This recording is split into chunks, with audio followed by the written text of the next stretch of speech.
Oh my God. Oh, dude, you're like a real superhero, man! Oh my God.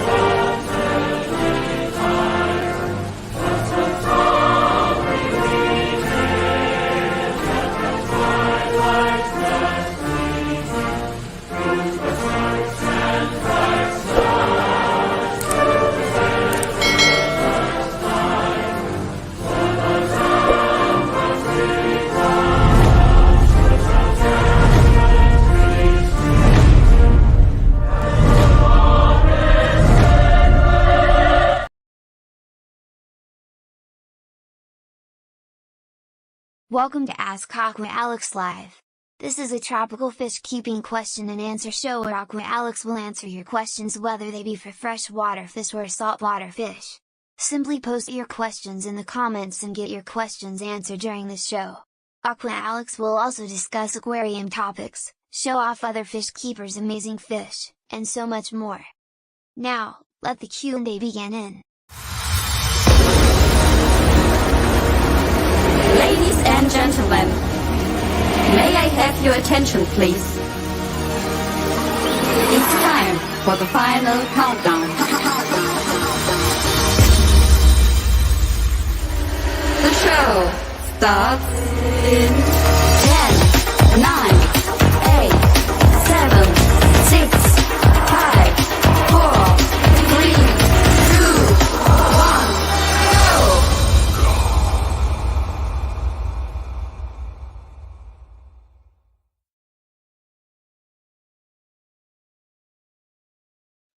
Hello, tropical fish keepers! Welcome to the July 2023 Fish Keepers Q&A. Welcome to Ask Aqua Alex Live, where I, Aqua Alex Cardinelli, will answer any and all your tropical fish keeping questions. I hope you're having an awesome Friday evening thus far and are ready for an awesome weekend. Thank you for joining me on this Friday evening as I kickstart your weekend with a fun fish keeping Q&A. So, if you have any tropical fish keeping questions you want me to answer, please post them down in the comments below or the live chat, and I will be sure to answer your questions. On top of answering your questions, I have some fun fish keeping topics that I'm going to talk about. In a few weeks, I'm going to be celebrating my 30th birthday, and one of my greatest presents that I like to get on my birthday is new fish. So tonight, I'm going to discuss some potential fish species I'd like to get for my 30th birthday. Then I've got some controversial fish topics that I'm going to talk about tonight. I'm going to answer the question, should African cichlids be kept with South and Central American cichlids? And then I will talk about why goldfish are not perfect feeder fish, and I will give out some good substitutes for goldfish as feeder fish. And then I'm going to react to something crazy in Aqua Alex Reacts. And finally, we've got Fish Keeper Show Off, where I'm going to show off my personal 125-gallon aquarium, and I'm going to show photos and videos of my 125-gallon aquarium. And then, as always, I'm going to show off my friend Daryl's aquarium and some of his amazing fish. So it's going to be a fun show to get your weekend started. So, to answer your questions, please post them in the comments, and hopefully we'll get some live viewers this evening. I do have a couple of made-up questions that I'm going to go ahead and answer. These questions I created, but I think they have great information that I'm going to give out. So the questions that I created for the show are just in case we don't have any live viewers. but they're going to be great questions that are going to be beneficial and provide some information for you, the viewer. So, without further ado, let's go ahead and get the show started. And we're going to start the show with our annual segment, which happens every month. It's called Aqua Alex Asks You. And these are questions that you, the viewer, can answer in the comments. So, whether you're watching us live or you're watching the replay, you can answer these questions in the comments. And when I come back from this quick little video, I'm going to answer these questions to get us started. It's Aqua Alex Asks You. Here are the questions you can answer. Simply post your answers in the comments. Here are the questions. Q1. As a fish keeper, what birthday gifts do you like to get that are fish related? Q2. Do you have fish keeping friends that you go fish shopping with? If so, what is a normal fish store day trip like? Q3. From the day you first joined the aquarium hobby until today, what would you have done differently?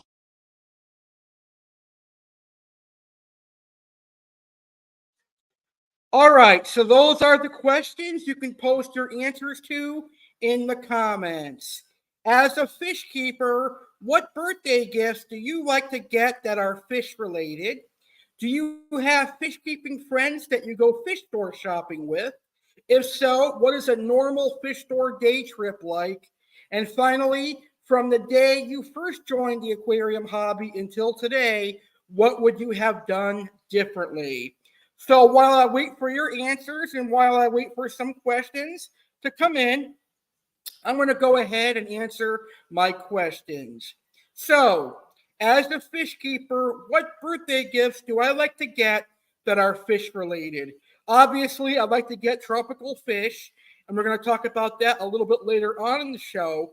But besides tropical fish, some other birthday gifts that I like to get would be fish food, like pellets, flakes, freeze-dried food, frozen food, because our fish need to eat, right? So fish food is a great gift to give a fish keeper. I would appreciate getting fish food as a birthday gift. Also, I'd love to get filter media, maybe even a new filter, maybe even a new aquarium heater. So besides fish, aquarium equipment and fish food would be a great gift for me, or maybe even a gift card to a local fish store or pet store would be great as well. Now, do I have fish keeping friends? Yes, I've got plenty of fish keeping friends. But do I have any fish keeping friends that I go fish store shopping with? Yes, I have one. His name is Daryl. He is an amazing gentleman. He's like a mentor to me and a great guy. And occasionally we do go to one of my favorite fish stores here in South Florida called Aquatic and Exotic. I haven't gone in a while, but we are actually planning on going really soon. Like one of these upcoming weekends, we're going to be heading towards Aquatic and Exotic. So, yes, we will be going. So, what is a normal fish store day trip like? Well, Daryl comes to my house and checks out my aquariums, and then we hit the road and we go to Aquatic and Exotic, which I think is about 45 minutes to an hour from me, but it's definitely worth the trip.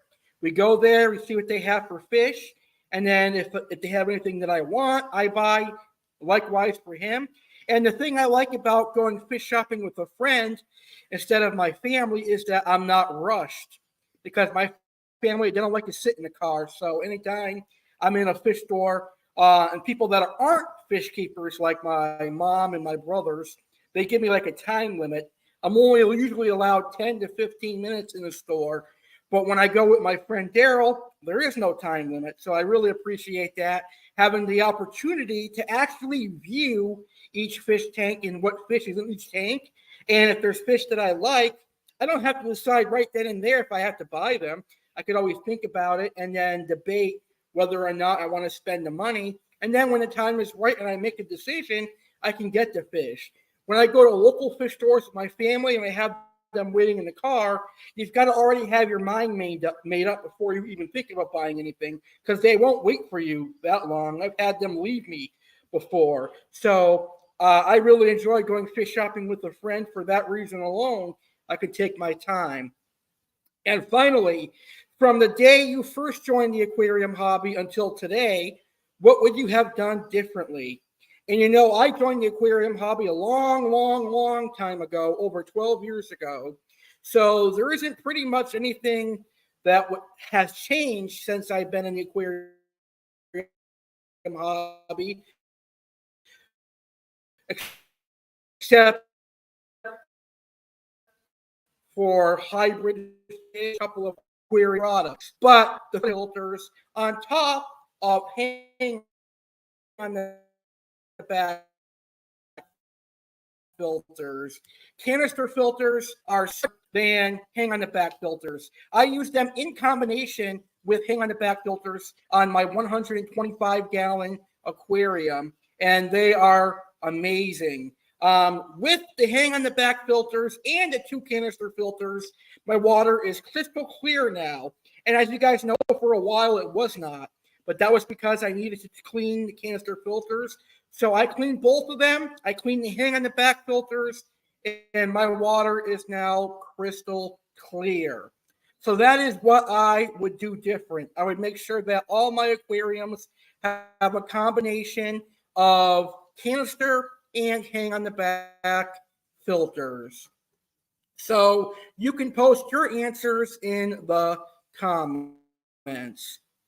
And I do apologize if there's any tech issues here. I'm still working on making sure my StreamYard studio works tech issue free.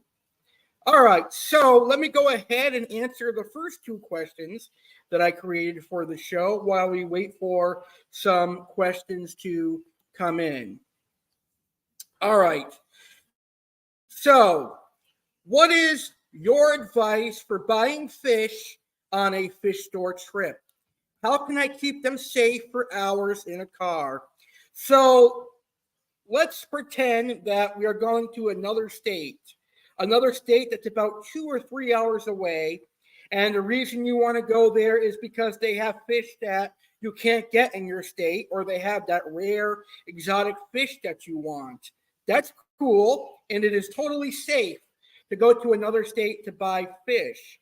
However, there are some protocols you should follow that because it's going to be a couple hour journey back home. So some of the things that I do when I'm going to another state to buy fish, quite simple actually. Some fish keepers do this when it's a 10 to 20 minute fish store. I don't. I only do it for long-term travel.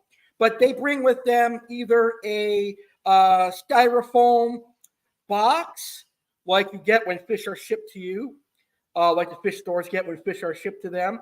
Or you could do a simple bucket and a battery-operated air pump. That works as well. But here's what I do. I either do a styrofoam box with the lid and some newspaper and a heat pack if I'm going to a colder state. And if I want to, if it's much easier for me, then I just do the bucket, a 5-gallon bucket with a battery-operated air pump, and call that even. So basically, it depends on what I'm getting. If it's a large fish, then obviously the bucket's not going to work. So we'll have to go with the styrofoam box. Either way, so let's start with if we're buying a large fish. A fish that is about 8 inches to a foot long, probably too big for a bucket, so that bucket method goes out the window. So what you're going to have to do with a fish that big is you're going to have your fish store, wherever it is, you're going to have your fish store bag that fish really well, so triple bag, but also make sure that there is plenty of oxygen in that bag. So make sure that the fish store bags the fish properly, oxygenates the bag well, and once it is oxygenated and bagged up, you're going to put it in your styrofoam box, which could be any size, and then you're going to put some newspaper around the box, and what the newspaper is going to do is it's going to keep your fish from freaking out, from stressing out, and it's also going to add as insulation to your box, keeping out any moisture or any added coldness or hotness, depending on what the weather is like and what time of the year is. Now, if it's cold outside, you can add a heat pack, but because I live in a warm climate, we don't need it. After you put the installation in, which is either newspaper, magazines, whatever you have, you're going to put the lid on top of the on top of the newspaper and the fish bag, and let it be. Let it be until you get home, and it should be fine as long as the fish store has put a plenty of oxygen in the bag. Your fish should be okay. Now, obviously, if it's a fish like a Niger catfish or a fish with sharp armor or sharp teeth like a piranha, you're probably going to want them to use a really strong bag, and it should be triple bagged always. So that is pretty good. Big fish usually have no problem transporting, unless it's something sensitive like a Goliath tigerfish, a tarpon, a pariah, or a stingray. Generally speaking, anything large can probably be kept in a bag for at least 5 or 6 hours without worry. Now, if it's a smaller fish, now basically the bucket method is when you get to your car, you open up the bag and you pour the fish into the bucket, and then you can take some RO distilled water and add that to the bucket, clean RO water to the bucket, and then you'll pop on your battery-operated air pump and put the lid on, and your fish will be good. You obviously don't have to do that either. I think that's just an extra step, because remember, most fish are shipped across the world every day, and a lot of them make it safe to their destination. A key is making sure that the fish store puts a lot of oxygen in your bag. So I thought that was a great question to add to our show. All right. What are some things you consider before deciding to purchase a fish at a fish store? This is a really important question. I thought this would be a great benefit for our show today. So me personally, here are the things I consider when I'm thinking about getting a fish at a fish store. Up first and foremost, the appearance of the fish. How healthy does the fish look? Has the fish eaten? Does it look like the fish has been eating? Is the fish emaciated or very thin? Does the fish have what looks to be parasites or ick or any of those ailments that would make me say, you know what, I'm going to pass on this fish? How big is the fish? What is the price tag on the fish? If it's a rare fish and I'm not going to find it anywhere else, I probably will get it. But if it's like a fish that could be rare, but other stores might have it, then I will think a while. Because sometimes I have bought fish at a really expensive price, and they were cheaper at another fish store in my area, and I was so mad at myself. But now when I'm at a fish store and I have time, I look and see if other fish stores have the same fish, and I see the price point so that I am not running my pockets out of money buying a fish somewhere with a high price when I can get it cheaper somewhere else. Another thing I look at is the size of the fish. How big is the fish? Where could it fit in my aquariums? Could it go into my display aquarium because it's big enough? Or is it too small and will it be eaten? Can it go in my 75-gallon grow-out tank with a medium-sized Oscar, a medium arowana, and some blood parrots? Or do I need to set up an entirely different aquarium to properly take care and grow out this fish? That's another decision that goes into when and what fish I buy, because I simply just cannot buy a fish because I like it. Otherwise, I risk it being eaten. Another factor that I think of when I'm deciding whether or not to buy a fish is its rarity.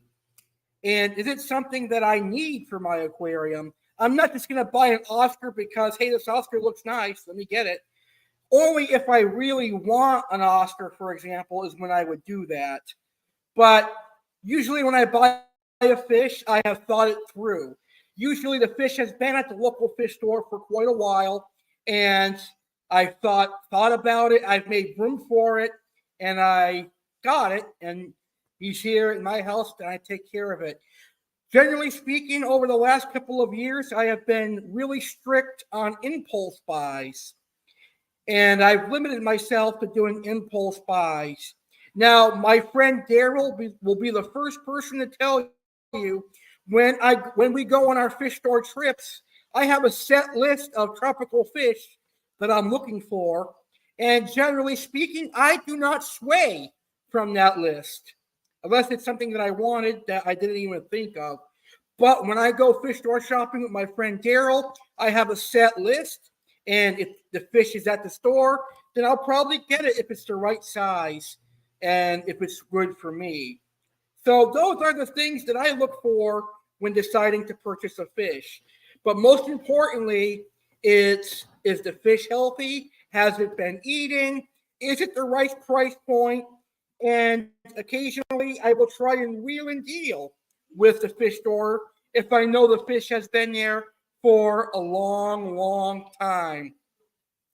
And sometimes fish stores will work with you if they want to make space and they want to make a deal. They'll sell you the fish. Now, from personal experience, and because I've been in the aquarium hobby for such a long time, and I always have a quarantine tank set up, let's say the fish store has a waru, because I'm looking for a waru, but the waru has ick.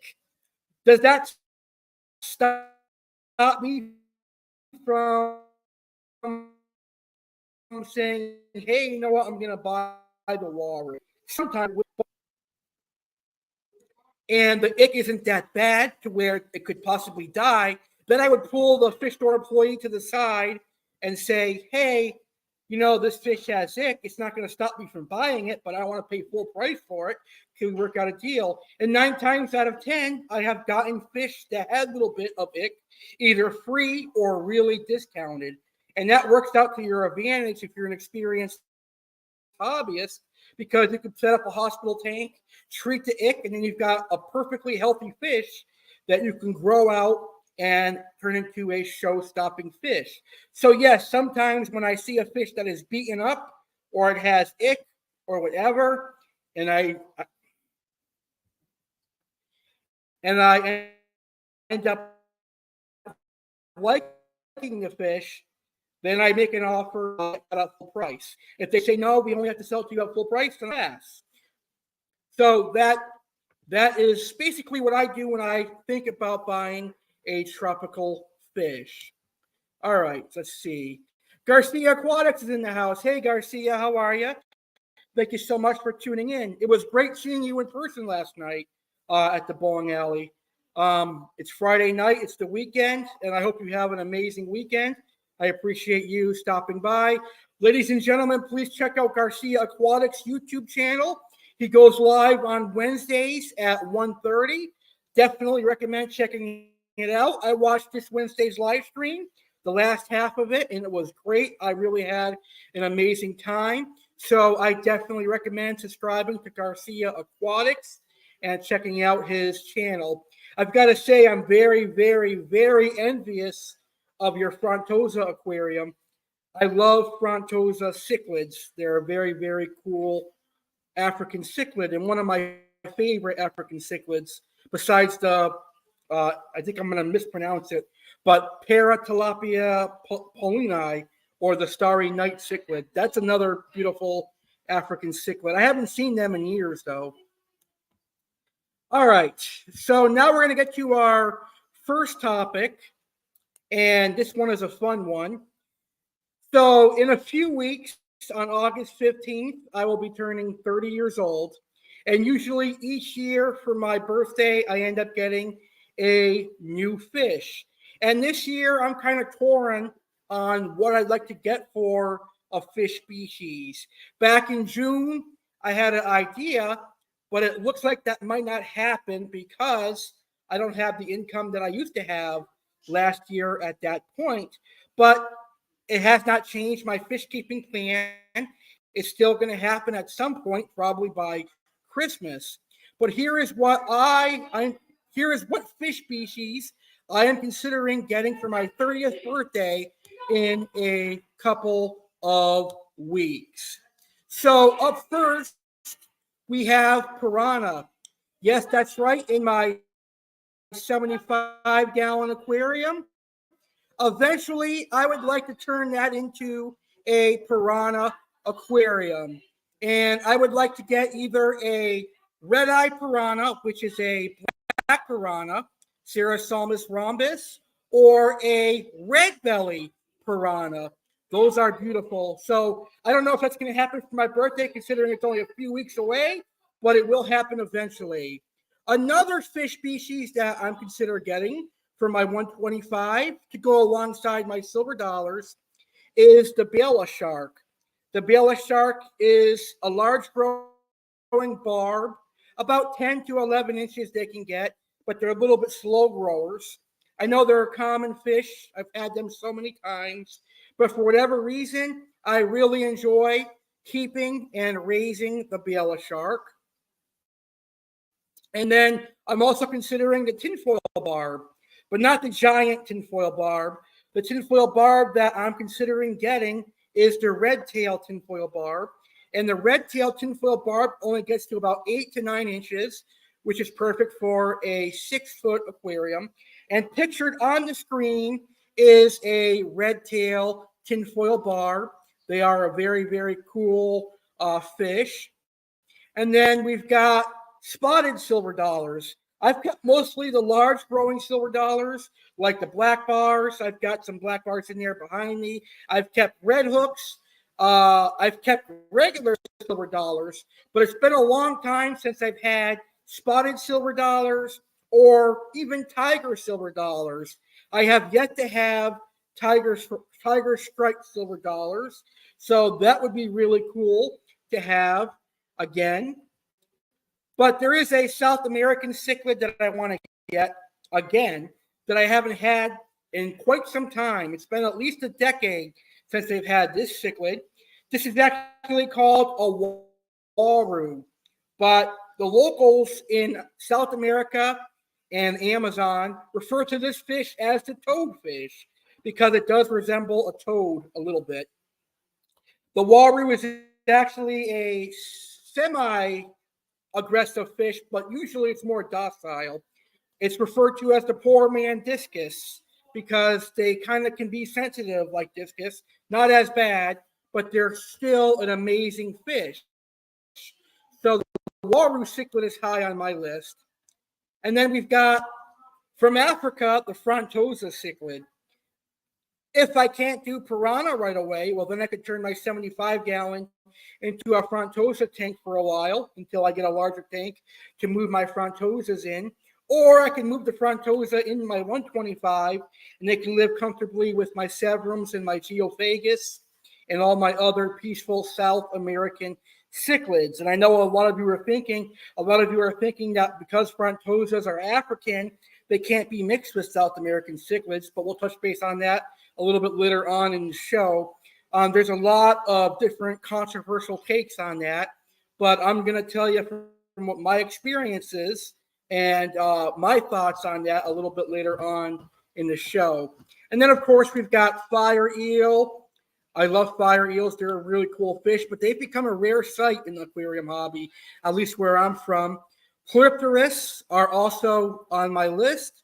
I've got a regular Senegal biker, but I definitely would like to get Enli or Enla Cherry. There we go. That's the name I was thinking of. Enla Cherry biker would be a great one as well. And then finally, clown loaches. So those are all the fish species that I'm thinking about getting for my 30th birthday. And like I said earlier in the show, I'm actually going fish store shopping with my friend either next weekend or the weekend before my birthday. So one of those weekends, I'm going to have whatever fish I get featured on Saturday Live. And then again, I will feature them on my birthday bash on Tuesday, August 15th. But realistically speaking, in a perfect world, the 30th birthday fish would be a Ceratosalmus rhombus, red-eye piranha, waru cichlids, and frontosa cichlids. But we all know this is the real world, and nothing perfect exists in this world except for me. Just kidding. All right. So that was a fun topic. All right, we have some live comments that I'm just seeing now. Let's see what they are. Garcia says, I will be moving tanks tomorrow and rescaping some tanks. Oh, that's cool. It sounds like fun. Tomorrow I actually have to do some water changes. And Garcia Aquatic says, I'll be going to Mark's Ark in the afternoon. Hit me up if you want to meet up. Yes, absolutely, definitely. I actually have bowling practice at Green Acres Bowl at 12 noon. So maybe we can meet up right after my practice with my bowling coach. That actually works out. I can have my mom drop me off at the bowling alley or at Mark's Ark, whatever time you want to go. And I happily would be able to meet up with you. I had to buy some prime and fish food anyway. So that works out great for me. That's an awesome idea. I really appreciate that. Awesome. All right, let's see. What's next on my list here? Oh, yeah. So right now I want to talk about my aquarium plans for late summer, coming off of my birthday, and into the fall. So, like I said, the 75 gallon is going to be going through some changes, probably a little bit later on than I anticipated. It's either going to be a piranha tank or a frontosia tank. But the 125 is also going to be getting changed around a bit. Some fish are going to be going to my friend Daryl. He's going to be getting the goldfish that's in there. He's going to be getting one or two of my black bar silver dollars. The tiger shovel will also be getting. And I forgot what else I'm giving him. A couple of the cichlids. That's going to allow me to rescape the aquarium, first of all. It's also going to allow me to put some of the fish in the 75 in here without worries of them being eaten by the tiger shovelnose. And of course, the tiger shovelnose is going to outgrow my aquarium anyway. So I might as well give it to Daryl, who has a pond, and he has various other large aquariums that the tiger shovelnose can go to. So once that happens, whatever weekend we actually meet up, I'm going to put in some black sand. I think black sand does great for fish. It actually sharpens their color. So, for example, my chocolate cichlids are going to look great in the black sand. My threadfinacaras are going to look great in there. The geophagus are going to benefit from the sand because they're earth eaters and they pick through whatever sand there is to get whatever nutrients, bacteria, detritus is in there. The geophagus eat all that. And also, sand is also beneficial in helping keep your water clean, and it also builds up some beneficial bacteria once it gets used to your aquarium. So that'll be very beneficial for me. And I always like having black sand in my aquarium. And I think instead of having caves that I got from outside, I want to add some more driftwood. I think driftwood is more natural looking because when you go to, let's say you go to an aquarium like the Florida aquarium, they don't have those kind of rocks. They have actual driftwood and actual rocks that you would see in rivers and lakes. So that's what I want to do with this tank. I want to do like a real natural look. I know that driftwood is expensive, but there is actual artificial driftwood. I found that out yesterday when I was at Petco. They were selling artificial driftwood and it was really cheap too. So that could be something that I consider. And also plants, live or artificial, would be great. So once I put all the new stuff in and I rearrange the tank, I'm probably going to take all the cichlids out so that there's no territorial disputes while I add in the albino Oscar in the 75, as well as what else is in there? The parrot cichlids that are in there, and also the arowana. I'll add them in, and then I'll add in the other cichlids so that there's no fights and there's no territorial disputes. Now, the one fish that I am worried about when I add my other fish in is the pike cichlid. He tries to eat anything, even if it's too big for his mouth, he'll try to attack them. So I'm worried that he might go after the blood parrots. So I might have to keep them in the 75 until they get bigger. But those are my plans for the 125. And again, maybe next month we'll talk about the 75 gallon once I have things figured out in the next couple of weekends. All right. So I have some more questions that we're going to go ahead and answer. So the next question, let's see if I can find it. Where is it here? The next question is, what are my favorite fish food brands? The first one would be Hikari. Hikari has great cichlid pellets. I've been using that pellets for many years, and I have no issue with them. I also think they have the best frozen food. And they're one of the only frozen food that is accepted by every fish store. No matter what fish store you go to, you're going to see a Hikari there.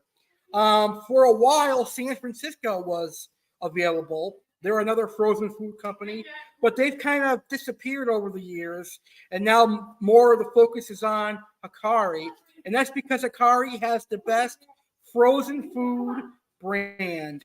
And then I like New Life Spectrum. New Life Spectrum has a good food brand. Omega One, I think it's called. Omega One also has great food. So basically, I buy a lot of fish food brands. I just don't stick to one. There is a couple of brands that I really don't like buying, but sometimes we'll buy if it's on sale. But I'm not going to name them because I don't want to shame any company that's out there. And the next question I have is, what is my advice to people who want to keep Oscar cichlids? Oscars are getting extremely popular in the aquarium hobby once again, and that's good. But the thing about Oscar cichlids is that they're not for everybody. And when I say that, it's because they get quite large. Oscars can get up to a foot long and sometimes even bigger. So if you're limited in what size tank you can have in your apartment or house, then an Oscar could probably not be for you. Anything less than a 55-gallon, an Oscar is not for you. So really, if you're really serious about getting an Oscar, then you must realize you're going to need at least a 75-gallon aquarium, and you're going to need state-of-the-art aquarium filtration.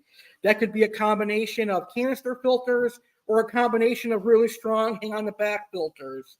Because anything less, your Oscar is going to eat a lot of food, produce a lot of waste, and that's going to cause a lot of dirty water, resulting in a lot of water changes and a lot of dirty used filter pads. Now, having said that, if you provide quality filtration, a large aquarium, then the Oscar is pretty self-explanatory in care. The Oscar is really hardy. You will not have an issue keeping and raising an Oscar cichlid because they are really easy to keep. Basically, what factors into Oscars is knowing that they're a large fish and they will eat whatever fits in their mouth.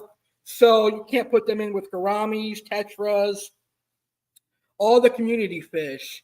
What you can put them with is other large growing fish like silver dollars, severums, and other docile cichlids. Convicts can work, firemouths can work. But I would stay away from the aggressive Central and South American cichlids like Pyrachromis, Amphilophus, and red terrors because they'll just dominate and bully your Oscar around. Although there are some Oscars that will actually defend themselves, it's not always the case. And unfortunately, when it does happen, it could be very, very sad to watch. So know that you can have tank mates with Oscars and know that they eat everything. So a good diet for an Oscar would be market shrimp, tilapia, pellets, earthworms, etc. But there is an entire episode just on Oscars on my aquatic wetline playlist right here on my YouTube channel, The American Alex Cardinelli. All right. So now let's get to one of my controversial topics that I would like to talk about on tonight's show. And this is a topic that can have a lot of fish keepers debating. And people are either going to be agreeing with me or disagreeing with me. But hey, it is okay. Because after all, we are all hobbyists. So right now, I want to talk about mixing South American and Central American cichlids with African cichlids. Can it be done, and can it be done successfully? And do I recommend doing it? This is a question that's been burning at me for quite a while. And the reason I say that is because I've been contemplating getting some Frontosa. And right now, the only way I could get Frontosa without starting up a new aquarium would be to get them at a decent size and put them in my 125-gallon aquarium. And I've asked other fish keepers who have more experience than me their opinion on this, and I got various opinions, and I put their opinions into my answer to this question. But first, let me give you my opinion. My stance on it is like this. If you can keep them both happy and healthy, go for it. Because no matter what, all these fish that we are keeping in a closed box. They are not in their natural environment. No matter how we try to make it their natural environment, it is not. So I say, if you're a fish keeper and you want to keep, for example, a frontosa with your South American cichlids, who am I to tell you that you can't? I'm just another fish keeper.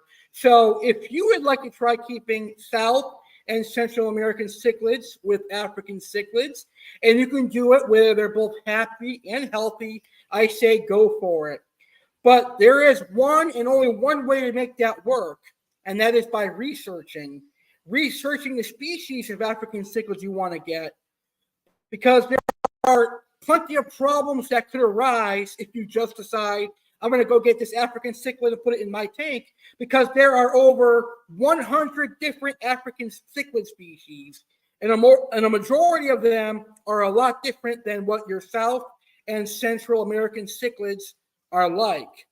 But like I said, it can successfully be done, and people have shown me proof that it has been done. Many people have done it before. A lot of them are blood parrots, and we all know how hardy blood parrots are. They can be mixed with African cichlids. Occasionally, you see people mixing firemouth and convict cichlids with African cichlids. But generally speaking, I am against it.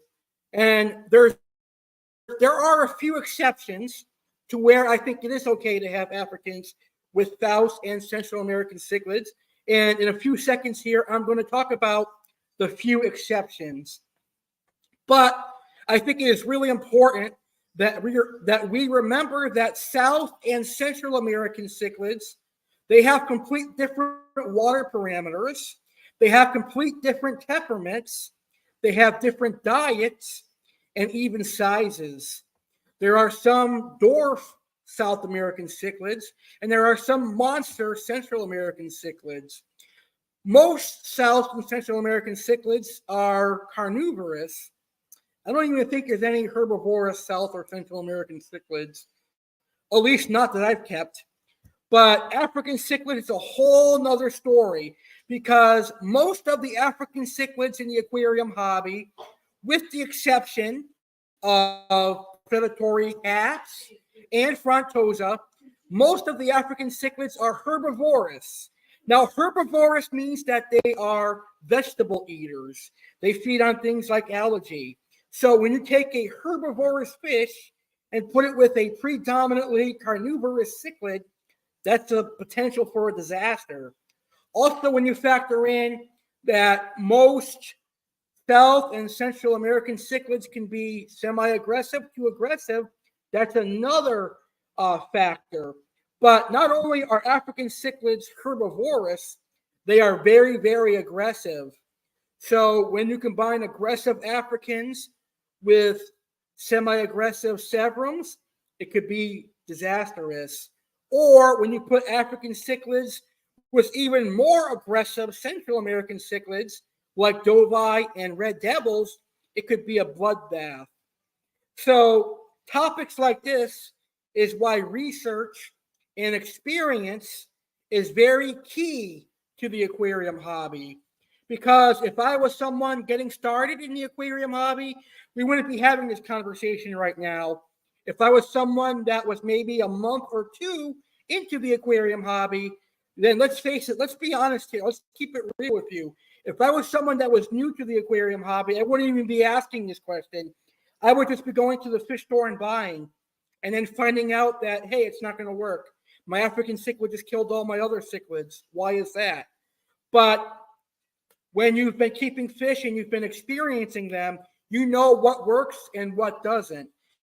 So basically, what I'm talking about does not apply to beginners right now. It applies more towards people who who are serious aquarium hobbyists like myself and some of my good friends that are watching this show. So if you know what to watch for, aggression, diet, and compatibility, water parameters, then you'll be able to do it successfully. All right, so that's the gist of keeping Africans with South and Central American cichlids. Let me talk about the few exceptions. There are a few exceptions to this rule. The few exceptions are frontosas. Why? Well, frontosa are carnivorous. Frontosas are fishivores, and that means in the wild they eat fish, much like most of all the South and Central American cichlids. Frontosas are actually less aggressive than most African cichlids. Frontosas can easily mix with Oscars, Severums, Ceophagus, and the like because of their temperament and their diet. Now, the issue with Frontosa is sometimes they are still a wild caught, and that's where it could be a little bit dicey. But if you buy a tank-raised Frontosa, then you'll have no problem because the tank-bred and tank-raised Frontosa, they're already used to tap water level pH. So my opinion is if you buy a Frontosa anywhere from 2 to maybe 5 inches, you'll have no problem keeping them in a pH that's about 7.1, 7.4. And they'll do okay with the easier mixed semi-aggressive South and Central American cichlids. Another exception would be jewel cichlids. And jewel cichlids are from Africa, but they come from a part of Africa that has softer water. Also, the same thing applies for the dwarf African cichlid, known as the crimbensis. And also the same for the starry night cichlid, which comes from Madagascar. And the starry night cichlid is very, very cool. And finally, the butterfracori. The butterfracori is actually called the zebra tilapia, and it is very aggressive, but equally matches red devils and dovi, in my opinion. So those are the few exceptions. Now, I did ask for advice and opinions of other fish keepers prior to going live about mixing South American and Central American cichlids with Africans. Here is one of the opinions that stuck with me the most that I want to share. The person said this, and I quote, "I could take you out of Houston and dump you in the rainforest highland of New Guinea. You would do what you had to survive, but you would not thrive. Odds are that you would probably live a far shorter life than you would if you were left in your natural habitat. It's similar for any animal. They will do what they have to under adverse conditions to survive, but they possibly won't show their best colors or behave normally in such a situation." So that is a very good opinion, and that opinion is why I would not put any Mbiuna cichlids or any of those African cichlids that have high pH in lower pH temperatures or lower pH water parameters because it's not right for the fish. Another opinion is slightly different, and this is from an African cichlid keeper himself. His opinion is this: pH is highly overemphasized for most cichlids, but the exception is wild-caught fish. Of course, water chemistry is important, but it is not a do-or-die condition. I agree that it should be possible to aim for as close to natural conditions for your fish as possible, but if you have a tap water with a pH level of 7.6, you're better off raising your angelfish, for example, in that and keeping it stable than trying to mess with it to adjust to what their natural pH level would be. Because in the end, you'll do more damage that way. Now, this is really important, and I really emphasize this, and I agree with what he says here. You also have to keep in mind that the fish that most of us keep are tank bred and raised for hundreds of generations over. They've never known the conditions that their wild ancestors do or have, they're quite likely already used to a pH level of 7.6, for example, rather than 5.0, and will thrive in the higher because they've been raised in it. Stability is what's most important, not the exact level of pH. It's keeping your water stable is what's going to be able to keep you Africans and South and Central American cichlids together. But that's already knowing that you cannot put higher pH cichlids like Ambiuna and the lab cichlids or peacocks. We're talking about Frontosa and some other African cichlids that can take a lower pH.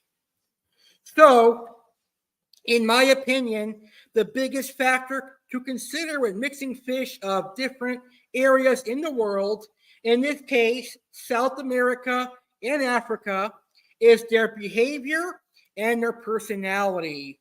South American fish have a completely different way of interacting, communicating, behaving, etc., than African fish do.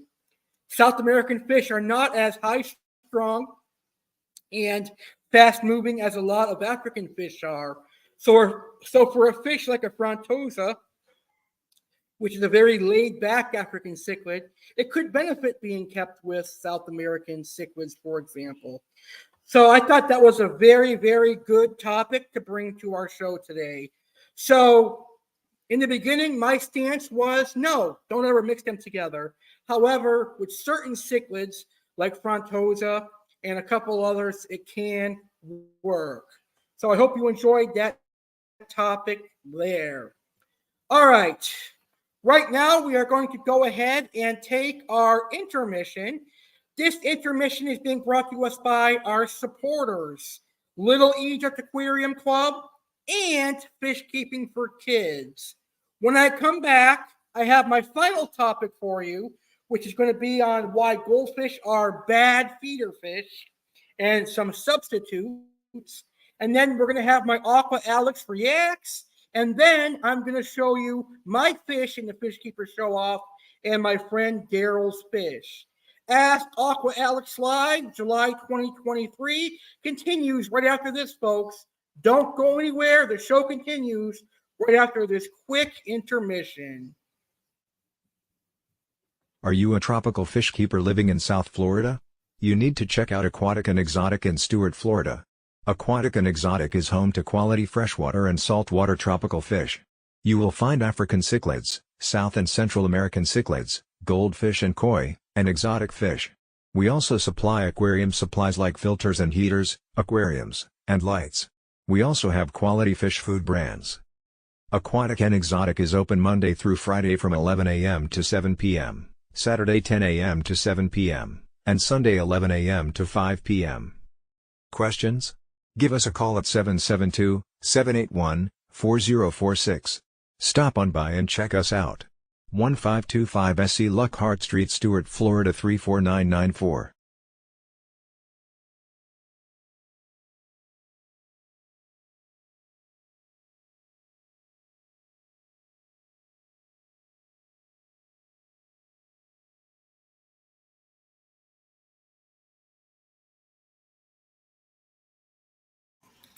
I, Aqua Alex, am proud to announce that I'm teaming with Little Egypt Aquarium Club to offer aquarium hobbyists excellent aquarium supplies and fish food.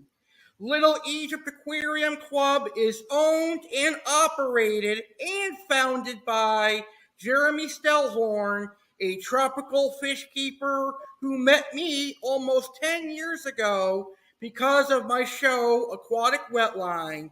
And he got serious interest in the aquarium hobby, and he created Little Egypt Aquarium Club.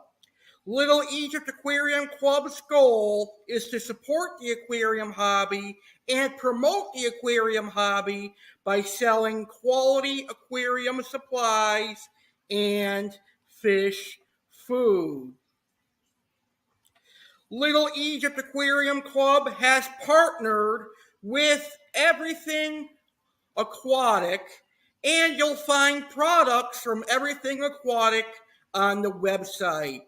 Products on the website include breeding supplies, freeze-dried foods, pellets, wafers, sticks and granules, Rapashi aquatic foods, fish medications, driftwood, sponge filters, and more.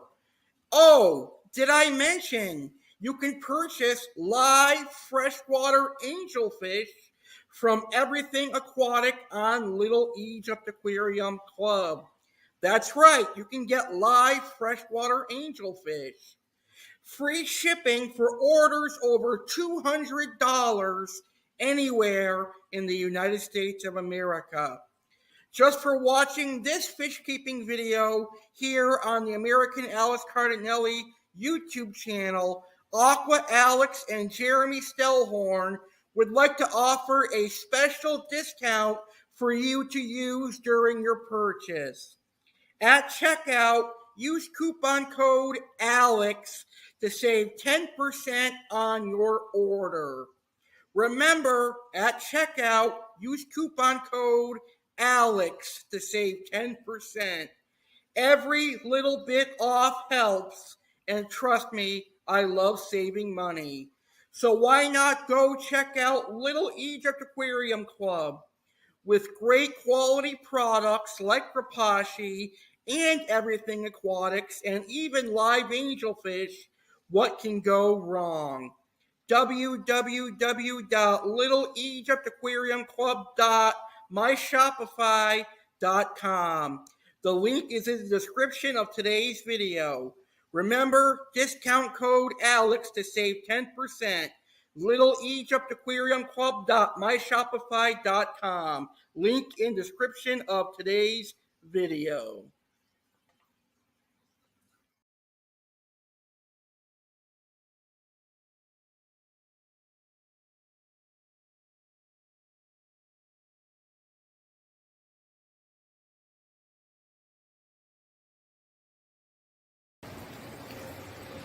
Hey everyone, Aqua Alex Cardinelli here. As you guys know, I entered the aquarium hobby at a young age. I was born into the aquarium hobby as my dad had been keeping aquariums before me. And at the age of 12, I got my very first aquarium. I am a firm believer that kids and today's youth should be in the aquarium hobby.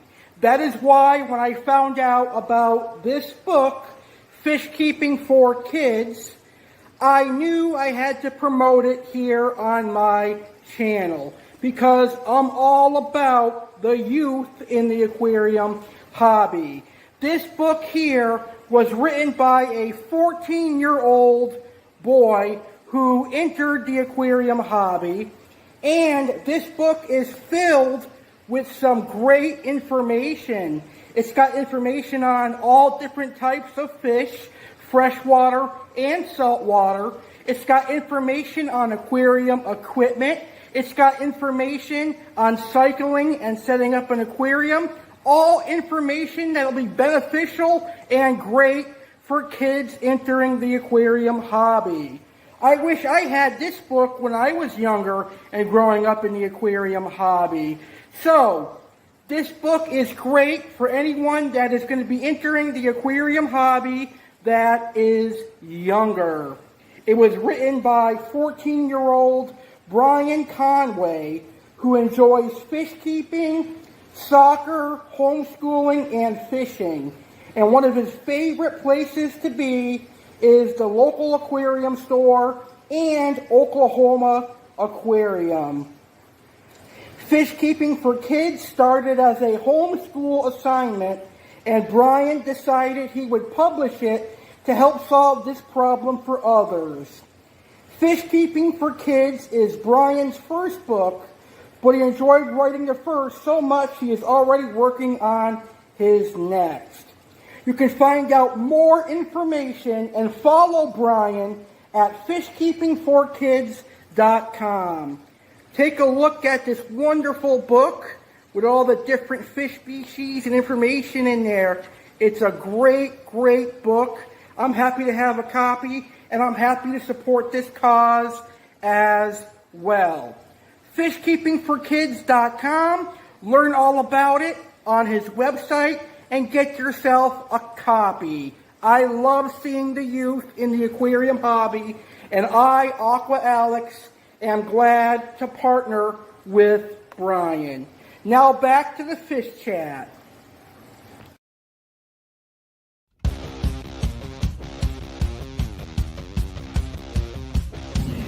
Do you like the game Jeopardy?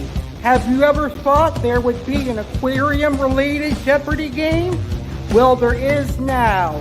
I, Aqua Alex, am proud to announce that my hit fish-keeping shows, Aquatic Wetline and Life in the Amazon, will be hosting Jeopardy once a month. Aquatic Wetline will be based on the aquarium hobby as a whole, and Life in the Amazon will be based off of South American fish and aquatic animals. Would you like to be among the first to compete on a fish-keeping Jeopardy game? All you have to do is contact Aqua Alex at AlexGoYankeesCardinelli19@gmail.com.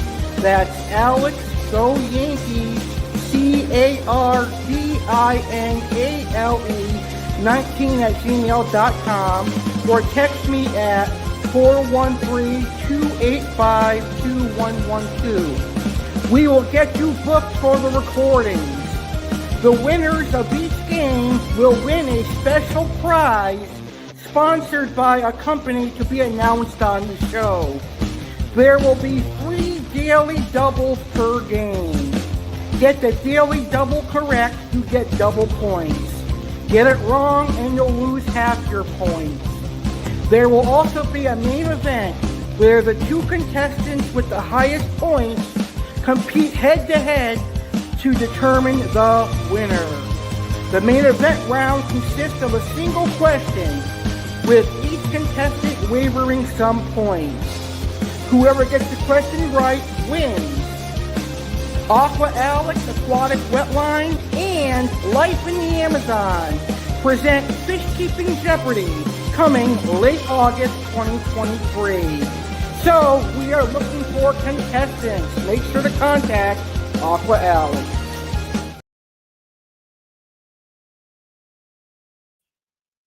All right, welcome back to the Fish Keeping Q&A, July 2023.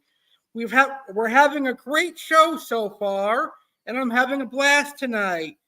Now, if you have any fish keeping questions, please post them in the comments, and I'll be sure to answer your fish keeping questions as they come in. Also, you can answer my questions, which are posted in the description of today's video. But in case you don't see them, here are the questions that I'm asking that you can answer. It's Aqua Alex asks you. Here are the questions you can answer. Simply post your answers in the comments. Here are the questions. Q1. As a fish keeper, what birthday gifts do you like to get that are fish related? Q2. Do you have fish keeping friends that you go fish shopping with? If so, what is a normal fish store day trip like? Q3. From the day you first joined the aquarium hobby until today, what would you have done differently?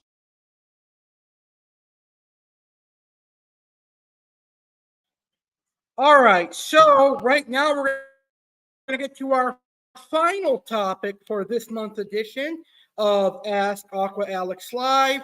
And now our final topic is going to be about feeder fish.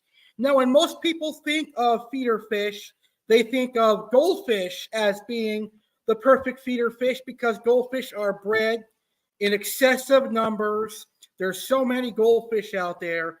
But in reality, they are the worst feeder fish that you could use. And one of the reasons that goldfish are popular is because they're so abundant, easy to reproduce, and that made them popular as feeder fish. And I say this a lot on Aquatic Wetline. Goldfish are far from ideal as feeders. They have a particularly high fat content. They also contain large amounts of thymines, which destroys vitamin B1, which is thiamine.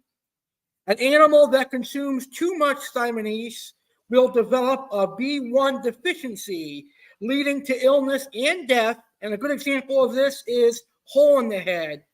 A predatory fish that eats too much goldfish, for example, Oscars, will develop hole in the head. Now, if you have a predatory fish and you want to use feeder fish, your best choices are properly quarantined or homebred tropical fish species. So better substitutes for live food include guppies and other live bearers, such as platies and swordtails and mollies. Baby convict cichlid are great feeders because convicts breed like rabbits. They're constantly having sex and pulling out eggs and fry. So baby convicts make great feeders. Baby crayfish are great. Ghost shrimp is also another great live food source. But also, you don't have to just feed fish as a live food.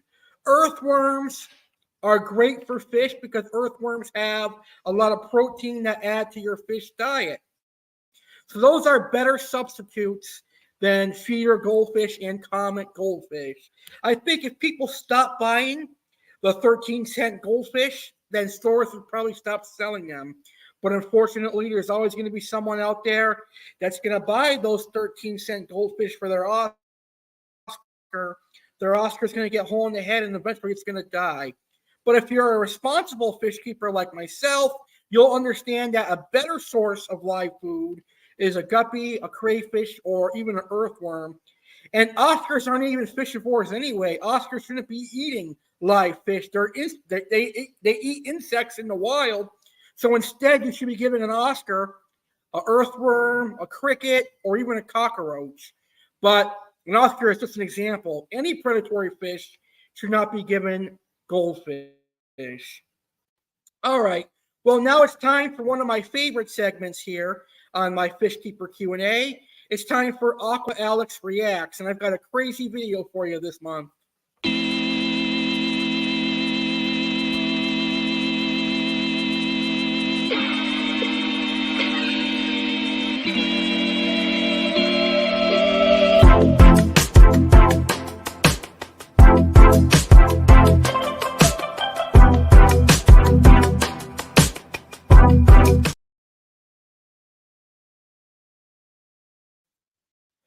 So I saw this video on Facebook the other day, and it had me shaking my head in disbelief and grief.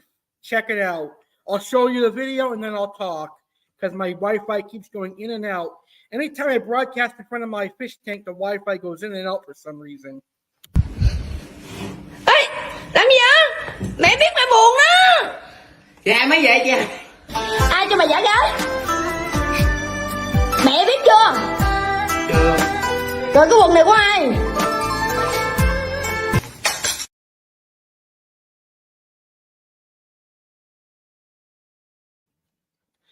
All right, so in that video, I am just going to go ahead and assume that this person is a rich snob. He doesn't understand the value of money. Why? Well, black diamond stingrays, they're quite expensive. They range anywhere from $450 up to $1,000. And you're basically giving that platinum red-tail cat a $400 to $1,000 feeder. It's very, very unfortunate. And by the way, the black diamond stingray is a very gorgeous fish.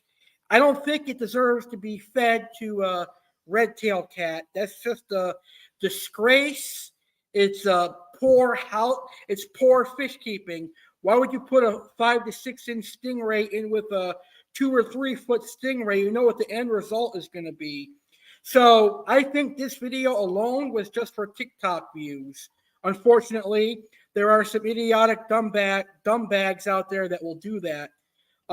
They will basically kill things just for views. It's unfortunate, but it does happen.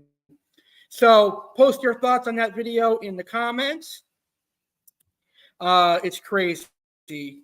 That's the only one I have for this month. I couldn't find any other videos that I wanted to react to. Anyway, it's time for our main event tonight, a part of the show that I like. So this month, I'm going to show off my personal fish.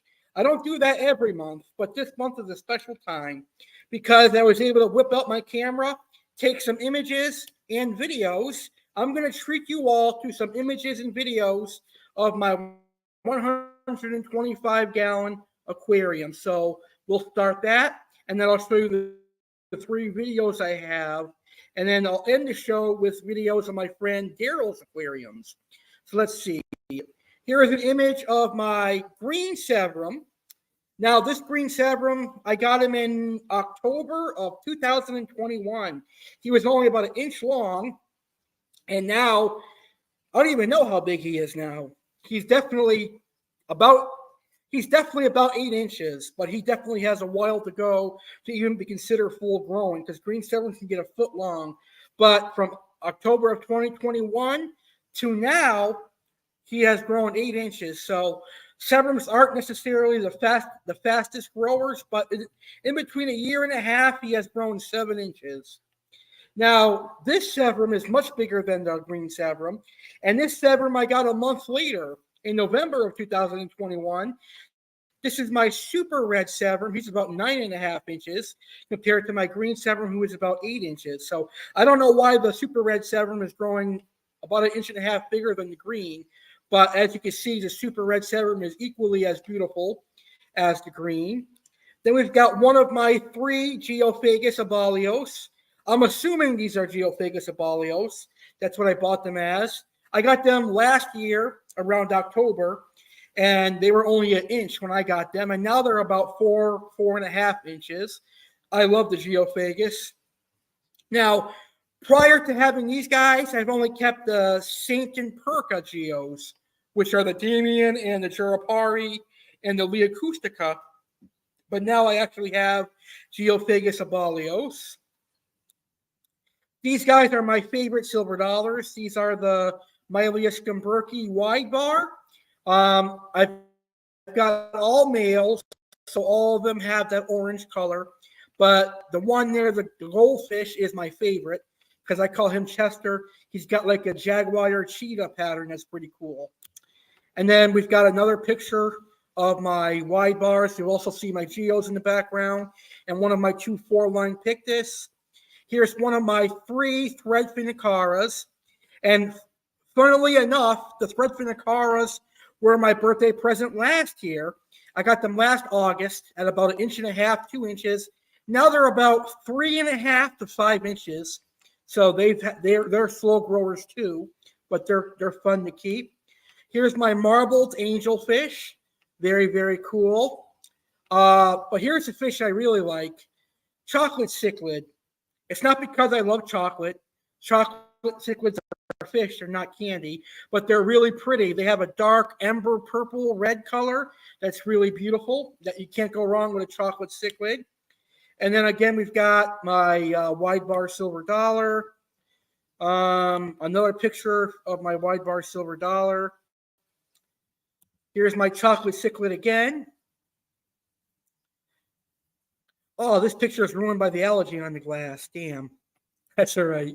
And then we've got 2 of my 3 angels that are in the 125. A silver and a koi. Another picture of my super red Severum. And another chocolate cichlid picture with the 2 feeder goldfish that are left in there. Those were goldfish that I was raising for a pond, but unfortunately my landlord said, hey, you can't have a pond no more. So I had no use for those goldfish anymore. So I had to put them in the 125. Some of them are still alive, and some of them were eaten by my tiger shovelnose. And now I sound like a hypocrite, but I had no use for those feeder goldfish. But the feeder goldfish, it was either get eaten or what was I going to do with them? All right, so those are images of my fish. I also have some videos that I took today that I want to share with you. Ray's Reality is in the house. Hey, Ray, how are you? Ray says, how old is your chocolate cichlid? I got him in December. He was a Christmas present. Him and the female, I believe they're a pair. They're about 2.5, 3 inches when I got them. The male has slightly outgrown the female. The male's about 5.5 inches, while the female's still only about 3 to 3.5. So I don't know how old they were, but they were still juveniles when I got them. So they're probably, if I had to guess, they're probably less than a year old. But on a good diet, they grow really quick. And I feed them tilapia, market shrimp, bloodworms, krill, pellets, and whatever else I can find, they eat. And they love to eat. They eat me out of house and home. All right, let's see. So I've got 3 videos of my tank that I'm going to play, and then I'm going to show off my friend Daryl's aquarium.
All right, so those are the videos of my fish. And now I'm going to conclude today's episode with videos of my friend Daryl's fish. He actually sent me a video of his blood red Oscar that has me quite jealous because I love blood red Oscars.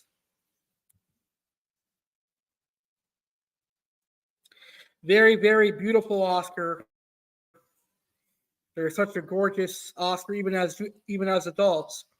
And then finally, we have a video of Daryl's pond because it is summertime. Let's see, it's not playing for some reason now.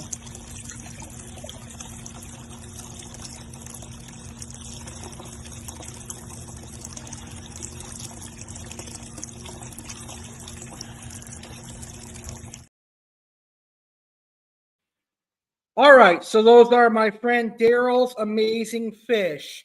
Well, that's pretty much everything I have for you tonight.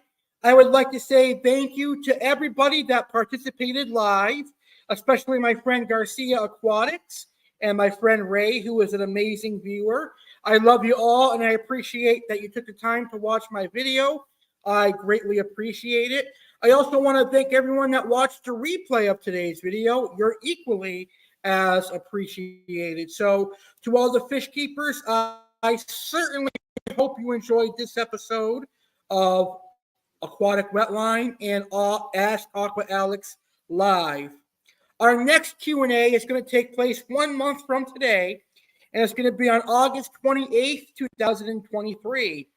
And I will officially be 1 year older on that episode, so I'll no longer be hosting it as a 29-year-old or even as a 20-year-old. I'll be a 30-year-old the next time you see me here on Ask Aqua Alex Live. Anyway, get your fish keeping questions ready.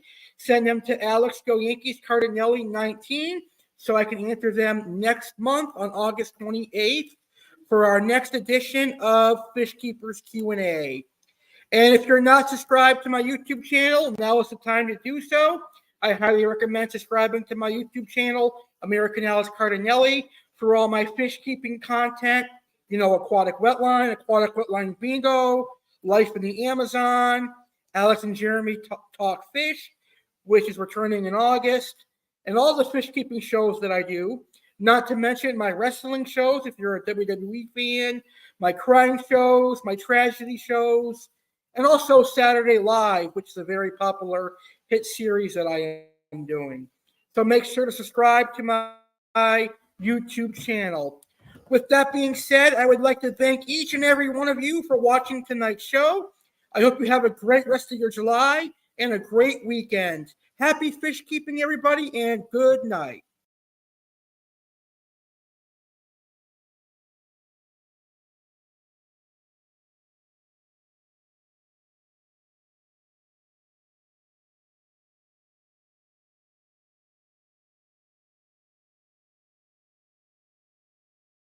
Hey everyone, it's your host, American Alex Cardinelli, aka Legendary Alex Cardinelli, aka Aqua Alex, aka Chef Alex, aka Professional Alex. Wow, so many personas. One person. This year, I will be turning 30 years old. I can't wait to open a whole new chapter of my life, as I will have now been alive for 3 decades. My 20s will go down in history as being the time I created my podcast and my YouTube channel. I can't wait to see how successful my YouTube channel becomes over the next 10 years. I look forward to seeing what will happen in my 30s. Maybe I'll have a great career or my own business. You never know. Anyway, I'm inviting you, yes you, to be part of my 30th birthday. Live Tuesday, August 15th, 2023. I'll be hosting my 30th birthday celebration on my YouTube channel, and I would love for you to be part of it. Live Tuesday, August 15th, 2023 at 10 p.m. Eastern, 7 p.m. Pacific. I'll be hosting my birthday celebration. It's going to be a fun show. There will be appearances from Aqua Alex and Chef Alex. Aqua Alex will be getting new fish this birthday. It's a species of fish I've never kept before, and I'm excited to unbox them and show them to you. I wonder what species Chef Alex will, for the first time ever, be doing restaurant reviews, and maybe, just maybe, he will bake his favorite cake or dessert. On top of that, I'll sing my favorite I'll also recap my 20s, discuss what I look forward to in my 30s, and plenty more. There will be plenty of surprises, including possibly a trip to a casino or something like that. It all goes down live on my birthday, live Tuesday, August 15th, 2023, 10 p.m. Eastern, 7 p.m. Pacific on my YouTube channel, American Alice Cardinelli. See you then.